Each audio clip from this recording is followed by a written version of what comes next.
Today, I'm going to show you how to create the most effective science-based push workout. First and foremost, you know what to do. Hit the like button, hit the subscribe button so you get notified every time we drop a new video. And after you watch this video, if you have any questions whatsoever about training, program design, whatever it may be, drop a comment, tell me what you'd like to do. I wanna talk to you, I wanna answer your questions, I wanna help you out. Now, this video is gonna be about push workouts. So when we consider when you would be doing a push workout, it's typically gonna be in a push-pull legs split. I am going to be referring to a program that's inside of our training app throughout the video, and that is called the High Volume Hypertrophy program. This is a 6-day-a-week program inside the app, and no, I am not gonna try to sell you on this program or this app in the video, but I am gonna use it as an example because it is the perfect example for what we're gonna be talking about today, which again is a 6-day-a-week program, and this is where we have a push day, a pull day, a leg day, and then we rinse and repeat. So we would have 2 push days per week, 2 pull days per week, and 2 leg days per week. Each individual push day is gonna be different. Each individual pull day will be different, and each individual leg day will be different. So we have push 1 and push 2, and that is what we're going to be covering today. The most effective way to create or program a push day workout, but not just one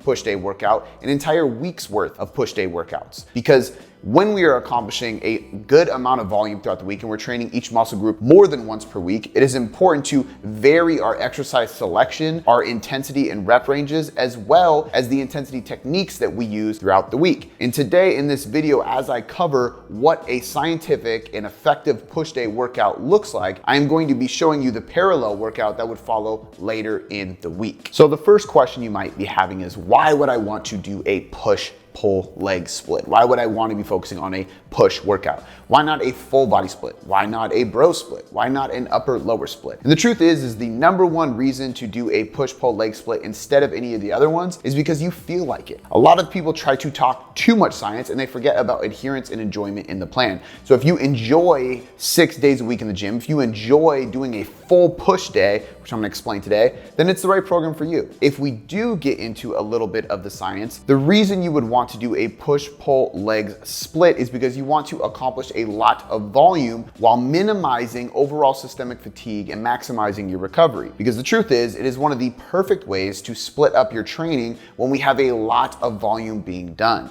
So when we consider somebody who is after muscle growth or muscle maintenance during a fat loss phase, which are the only two people with specific goals in those regards that I recommend doing this program. Meaning, if you have a goal of improving your bench squat and deadlift for powerlifting, or you want to be more functionally fit or participate in CrossFit, whatever it may be, I wouldn't recommend this kind of training for you. I would recommend this training for you if you are after body composition change. If you want to build and or maintain muscle, lose fat, change your physique, you want to be accomplishing a lot of volume in a given training week. The most important factor for you is to make sure that you are accumulating a lot of volume and you're doing good volume, not junk volume, good volume throughout the week. So when we look at a push-pull leg split, it is a great way to organize and spread out your training throughout the week to be able to accomplish the amount of volume needed for most people who are intermediate or advanced in their lifting career to build muscle while losing fat without pushing volume so far that you burn out. Because at a certain point, you do too much and you cannot recover. So there are diminishing returns of volume. However, the push-pull leg split is a fantastic way to accomplish a lot of volume while avoiding that burnout. Now, volume distribution is the next thing we have to cover here. And this is because we have 2 days of pushing, which means we're hitting each muscle group twice per week. So a single push day and how we are distributing the muscle groups trained and the volume trained throughout the week is gonna be pretty simple. Anything involved in pushing, that's gonna be your chest, your shoulders, and your triceps. So we are targeting overhead pressing, horizontal pressing,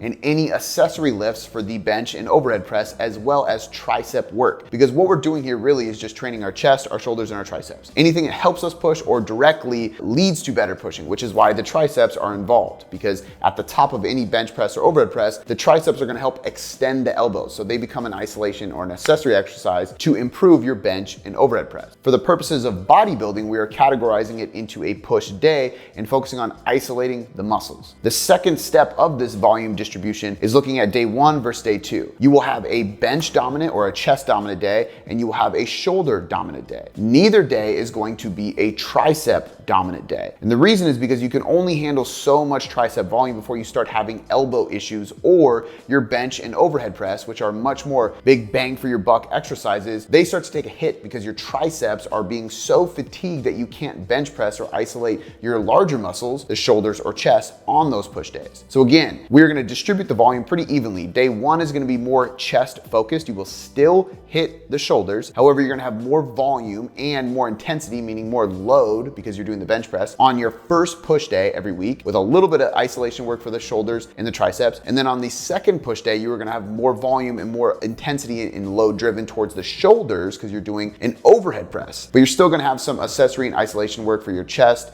and your triceps. When doing this, we also need to understand your total volume needed for the week. This is extremely individual. The volume demands for somebody to build muscle tend to be in the 10 to 20 sets per muscle group per week range for just about anybody. I recommend people start on the lower end, work their way up to the higher end. For the purposes of this video, we're going to be focused on the intermediate to advanced lifter, which is going to be somewhere around that 15 sets per muscle group per week mark. And you will see as I lay out the program towards the end of the video, how we are actually distributing the numbers of sets per muscle group throughout each day of the sessions. But the take home point for distributing the volume is pretty simple. We have 2 push days. One day is dominant for the chest and the bench press. One day is dominant for the shoulders and the overhead press. We are evenly distributing the volume across the week, but we are tailoring more of the volume per muscle group to one day or another because we have a dominant muscle group we're training on each day. The next thing to cover is the progression model and or periodization. The reality is pretty simple. Periodization for hypertrophy is extremely inconclusive. There is some research that shows periodization may be helpful. However, most of that research is actually done on strength training. So a good analogy for this would be that when we research training for cycling and running, the effects of swimmers weren't affected very much. And the reason that's a good analogy is because of course swimmers wouldn't be affected very much from running or cycling training. However, they might be affected a little bit because their general fitness improves. So what we have for most of the periodization research is on sport or strength.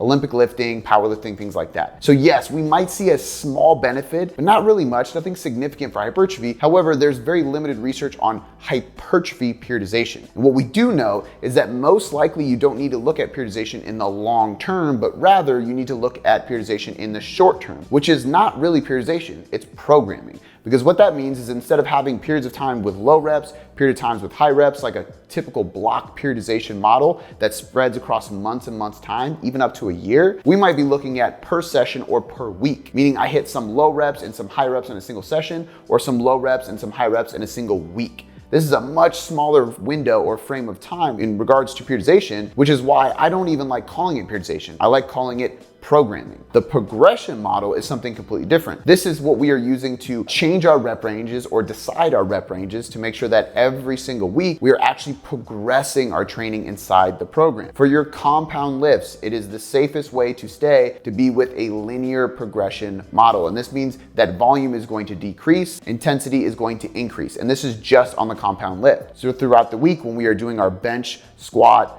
overhead press, deadlift, maybe not, depending on what the best movement is for you. But I would recommend checking out our programming video where we talk about how to find the best exercises for you specifically for hypertrophy, which we will link in this video. But when we have these main lifts, for example, on a push day for this video, we might be doing the bench or the overhead press. We might start with 10 reps on week 1. Week 2, we go to 8 reps. That is a decrease in volume. However, we can do more load for 8 reps than we could for 10 reps, which means intensity increases. Week 3, we go to 6 reps. Again, volume decreased, intensity increased, intensity being load. And then week 4, we might go to 4 reps. And again, the volume decreases and intensity increases. So we have this cross section across the month where volume is decreasing and intensity is increasing. And by the end of the month, when we start a new block, we'll go back to the beginning, starting at 10 reps, hopefully a little bit stronger and able to do more intensity or more load for the given reps, which is totally more tonnage being volume. So now we have a periodization model just for the compounds, and then we have a progression model for everything else, which is gonna be a double progression method. What this means is pretty simple. We might have a rep range to hit, and our job is to accumulate more reps throughout the block with the same given load. What this looks like is doing something like a tricep pushdown. And you would do a tricep pushdown for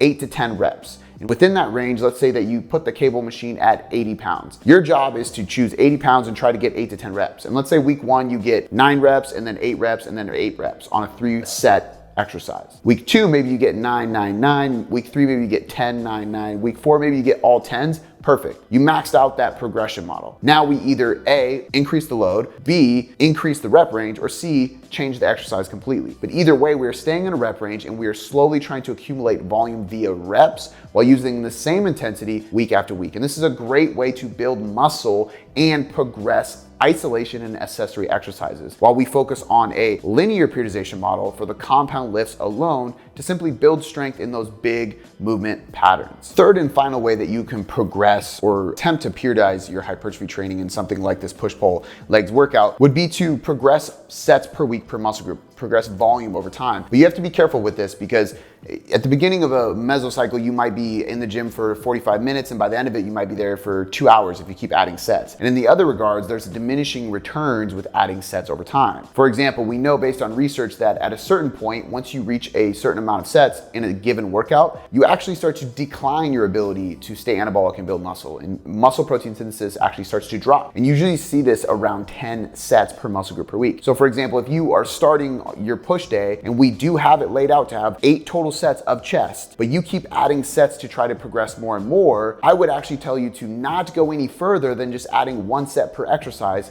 making it 10 total sets for the chest in that given workout. Because once you go past 10 sets in a single muscle group for a single workout, muscle protein synthesis declines and you have diminishing returns, meaning you're not gonna get as great of gains. And you are much better off adding a 3rd day a week where you maybe touch that muscle, or simply trying to increase load, change the exercise to stimulate novelty, or doing some other form of progression to make it harder and stimulate the muscle or stress the muscle to a greater degree without having to add more volume. This is why that 10 to 20 sets per muscle group per week is perfect, because even if you maximize 20 sets in 2 days, that's still only 10 sets per session per muscle group, which is a lot if you are actually training hard and not accumulating junk volume. The final piece of this puzzle before we dive into the actual program itself and lay out every single exercise that you will do in this perfect and most effective science-based push workout is exercise sequencing. There is not a lot of research on exercise sequencing, but if you speak to any well-experienced coach or bodybuilder, physique athlete, anybody who really knows their shit in the gym, they will tell you that there is a very, very specific reason they do exercises in the order they do them. And when somebody is following a program of mine, I really try to ensure that they follow it as it is stated. Exercise sequencing is exactly what I just kind of alluded to. It's doing things in a specific order. So if the program says to do a bench press and then do a chest fly and then do an overhead press with dumbbells,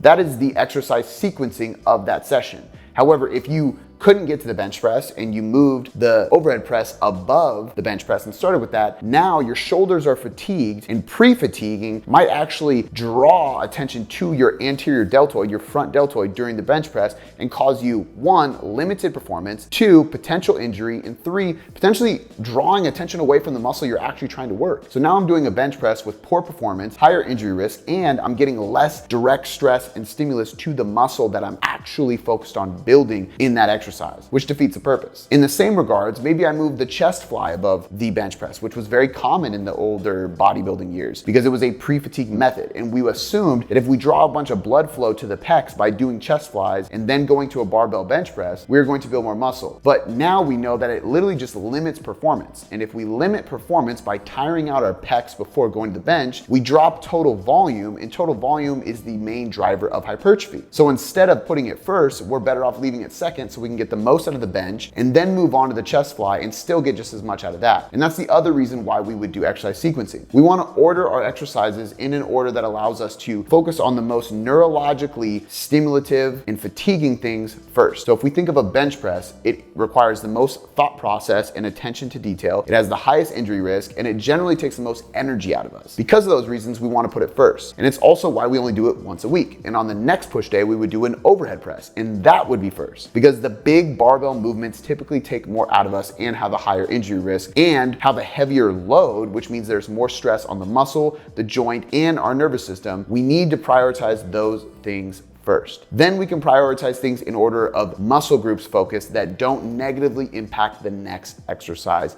in the order. But the main take-home point is simple. When you follow a really good program, we want to make sure that we do everything we possibly can to stick to the order of operations that's laid out in the program, because exercise sequencing is an art and it is very intentful for a specific reason. Now I'm going to walk you through day 1. So remember, we have 2 days per week for this push-pull legs workout, and I'm literally going to give you a sample workout from the app of day 1 and day 2. So day 1 is a chest dominant push day, which means we are starting with the barbell bench press. We're going to do 4 rounds of this, and the goal is to stay in the 5 to 10 rep range while following a linear progression model week after week, which means, again, our volume is dropping and our intensity is increasing as the weeks go on. You can start with 10, you can start with 8, you can start with 9. It really doesn't matter. The goal is to go somewhere from 10 to 5 or 9 to 5 or 8 to 6, and you're dropping 1 to 2 reps per week while increasing load. So a simple example is to go 10, 8, 6, 4. Or 12, 10, 8, 6. Pick your range and then decrease the reps as the weeks go on while adding load week after week, gaining strength. The second exercise is going to be a cable chest fly. This is not a superset, so you want to take adequate rest in between all the sets of the bench press and then completely finish that before moving on to 4 sets of the cable chest fly. You can choose an incline, a decline, a regular one, it doesn't matter. What we are doing is staying in the 12 to 15 rep range following a double progression method. After the cable chest fly, this is an optional set for anybody who is a more advanced individual. At this point, you have done 8 total sets of chest volume. And what we know by the research is that we have 2 more left to maximize the total volume per session that makes sense for hypertrophy, but only suggest this for anybody who is an advanced lifter. If that is you, do 2 rounds of any kind of drop set. This can be a push-up, could be a dumbbell press, could be extra chest flies, could be a 5th set of both those exercises. Either way, you are adding 2 more extra sets of chest if you are an advanced individual. Now we are moving on to the shoulders. It is intentional that we finish the chest completely before we move into the delts. The first exercise is going to be an accessory lift for the barbell overhead press. And this is going to be a seated dumbbell military press. You are pressing overhead with a seated support behind you. You are going to do 4 total sets and you are going to do 8 to 10 reps. So again, we are following a double progression method, starting with 4 sets of 8, and as the weeks go on, trying to accomplish 4 sets of 10 with that same given load. After the dumbbell seated military press is completely finished, we will move on to the isolation exercise for the shoulders, and you will do 3 to 4 sets. Again, depending on your experience level and how much volume you need, I suggest starting on the end of 3 and working up towards 4 or 5 sets if you are somebody who can handle a lot of volume. This exercise is going to be a cable upright row, which is really a variation of shoulder abduction, just like a lateral raise. You are going to stay in the 12 to 15 rep range like most of the accessory and isolation exercises. Now that the delts are done for day 1, we are moving into the triceps. The goal with the triceps is going to be hitting the triceps from 2 different angles. And that is going to be right in front of you and it's going to be overhead. This is going to allow us to hit the short head and the long head of the tricep very effectively. Both are going to be hit in the 12 to 15 rep range, and both, just like the last shoulder exercise, are going to be done for 3 or 4 sets. Starting with 3 sets, making sure you can recover, you don't have any joint issues, and it's not negatively impacting your compound lifts. You can move up to the 4 sets of triceps if you have accomplished that and you are a more advanced lifter. An example of a tricep exercise that is done in front of you would be any type of tricep pushdown. This could be a cable tricep pushdown, single arm, or bilateral with 2 arms. An overhead would be something like a skull crusher, or simply the reverse of the first exercise, which would be a cable overhead extension. So now we have done 2 exercises for chest, potentially 3 if you're an advanced lifter, 2 for shoulders, and 2 for triceps. And that concludes day 1. Day 2 for the push is going to start with the overhead press for the exact same reasons and following the exact same progression and periodization model, the linear one, as the barbell bench press. But now we are doing a barbell overhead press for 4 sets of 5 to 10 reps. Then we are going to move into an isolation exercise for the delts, just like we did with cable flies, and we're going to do 4 sets of 12 to 15. This would be any other variation of lateral raise. Again, one of the best isolation exercises for the shoulders, and I suggest you picking the one that fits you best, whether that is dumbbells or cables or kettlebells or whatever it may be. After you have accomplished all 8 sets of that, you can do the same thing we did on day 1 for the chest by adding 2 more sets of a drop set. You can pick a different shoulder exercise, or you can just tack on a couple sets to one of those exercises simply to accumulate more volume on the shoulders in this given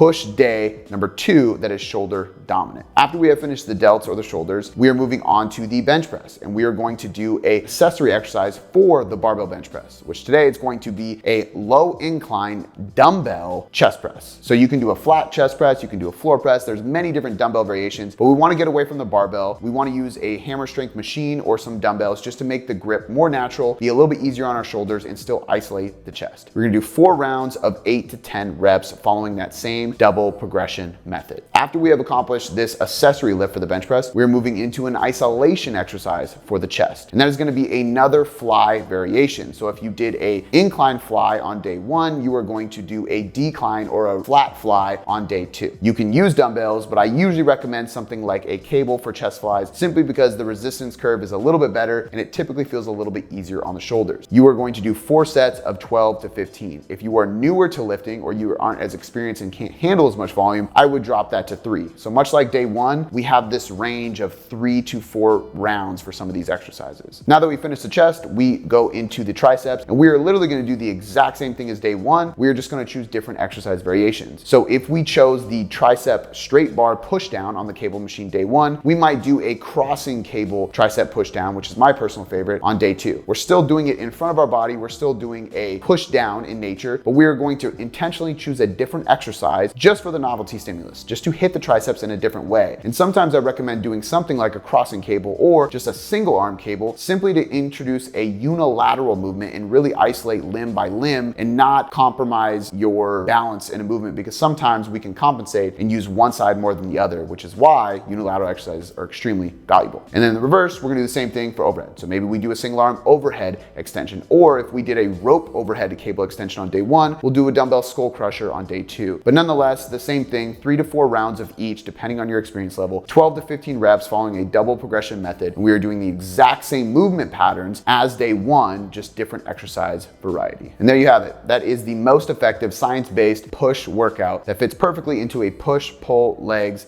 split. 6 days a week. Again, we have an example of this in the Tailored Trainer. The program I gave you inside of this is listed in the description of this video, and it is broken down more in general terms of rep ranges and exercise movements, so you can choose the right ones for you. But if you want the actual program itself, you'll have to go to tailoredtrainerapp.com. But the big key things to remember with this video is that we're looking at volume, intensity, and frequency, and organizing it in a way that is very specific to muscle growth and or muscle maintenance during the fat loss phase. We are having some intensity-based strength exercises to still gain strength, but not go too far, because we have a lot of volume in this program and we can't turn both dials up. We have frequency at a set point of 2, because 2 times a week is the optimal amount to accomplish a lot of volume and not overtrain any muscle group. And we're making sure that we don't overdo any volume in any given session. So this is quite literally one of the best programs for building muscle or maintaining muscle, assuming that you can handle 6 days a week in the gym. Guys, if you like this video, do me a huge favor, like the video, comment below if you have any questions, and make sure you subscribe to the channel so you get updated